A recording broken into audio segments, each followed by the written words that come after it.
You have some narrative in your mind that is so negative that when you look in the mirror, you see somebody worth trashing.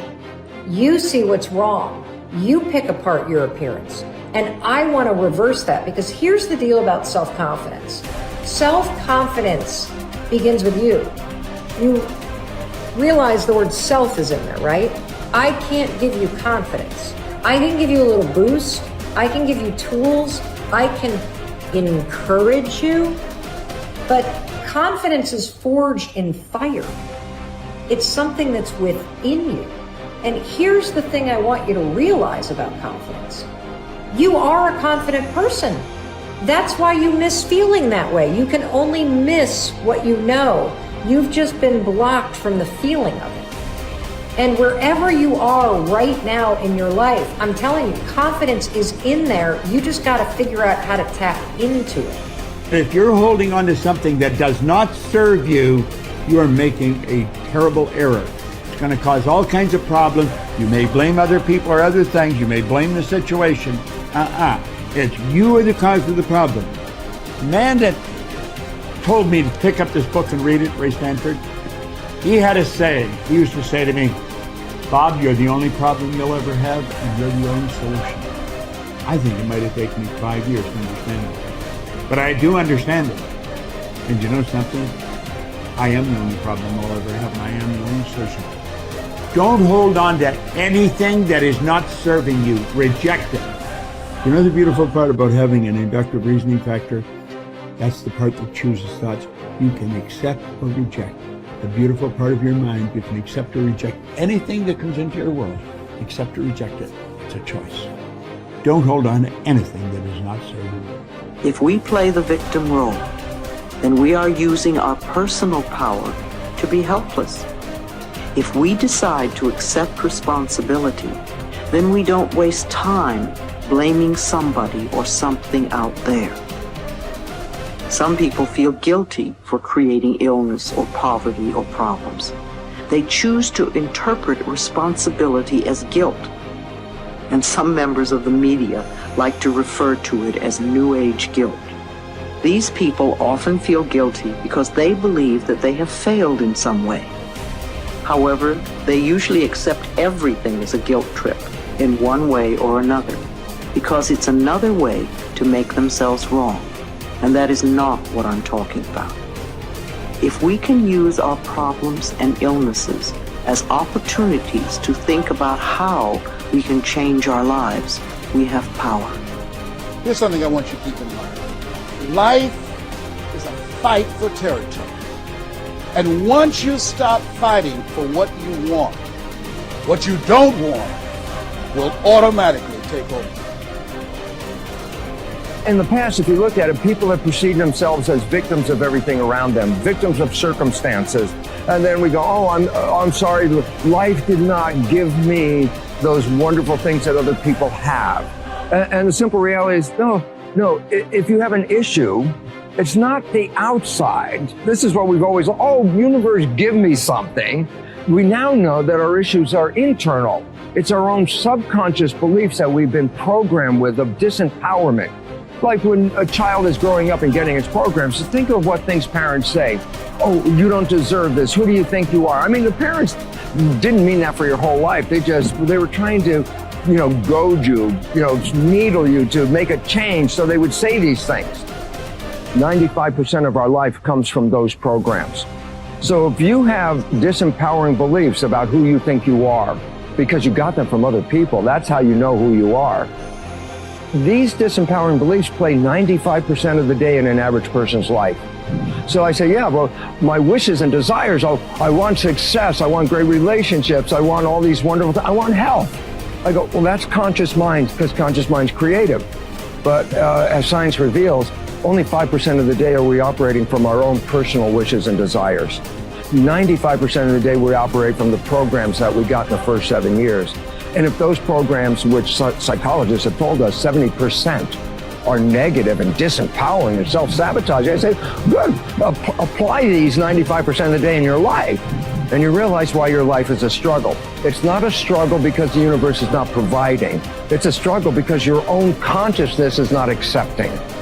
And this is where we have to change. And so getting control of your mind, taking charge of your consciousness is a way of overcoming those limitations. There are many different ways to take this control back in your life. And one of them is the ability to, like in yoga, for example, to be the master of your mind and not let it run the monkey mind. Let it run. No, I want this. Don't let this other one go. And so overcoming the old self allows us to become somebody else. And there is that period of transition.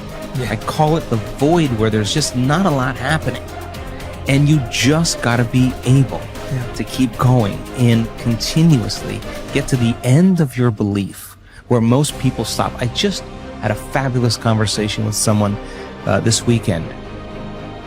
Broke through to the other side, and now there's so much magic happening around this person, but she's worthy now to receive it. And that is the key, because the universe only gives us what we think we're worthy of receiving. So we got to become initiated into this and understand it. Thousands of years of programming that says that we have to change things matter to matter, in three-dimensional reality, and it will take time. But to begin to connect to that resource called the quantum field and create from the field instead of from matter, there's a lot of unlearning that has to go on. You have to really begin to mentally rehearse.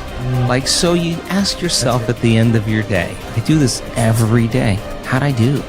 How'd I do today, bro? How'd you do? Did you do good? Where'd you fall from grace? What was it that caused you to go unconscious for the rest of the day? Like, what was that moment? Now, if you're a student of life, you'll begin to contemplate, well, it was that person that said that thing, then I reacted, or I got this email, or things didn't go my way, and I started feeling angry or frustrated or fearful. The next time that happens, how could I involve my experience? Now, you may have to search for some answers of the best model to build, or you may actually have a long contemplation and start to go, God, the next time that happens, I think I'm going to do this, or I'm going to do that, or I'm going to plan my behaviors. And the act of closing your eyes and rehearsing what you're going to do begins to install the neurological hardware in your brain to look like you already did it. Now the brain is no longer a record of the past. Now it's a map to the future. And if you keep installing that hardware, the hardware will become a software program, which means you'll just start acting like a happy person. Why? There's no magic there. You installed the circuitry. So that's more important than the news. Right. It's more important than answering any email or any text. It's more important than talking about your past. If you want to enjoy self-confidence on the outside, you must practice complete integrity on the inside. The foundation of self-confidence is for you to live your life consistent with your innermost values and principles, while thinking and acting in harmony with your highest aspirations. Men and women with the most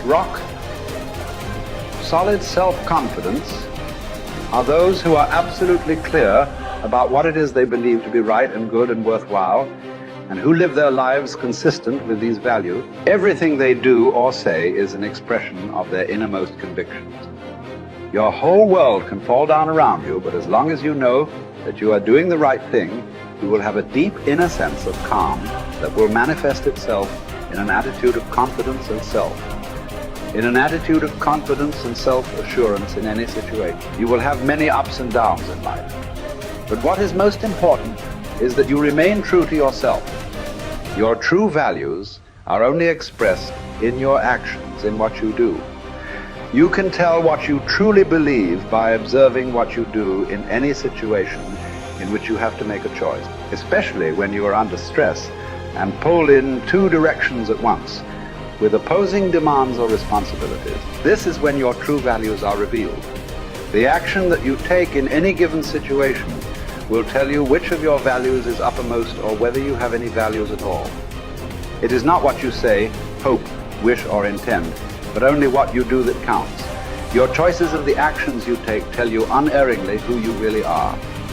You can develop within yourself a superb set of values by acting as though you already had those values. You can develop integrity and courage and compassion and confidence by behaving as though you already had these qualities.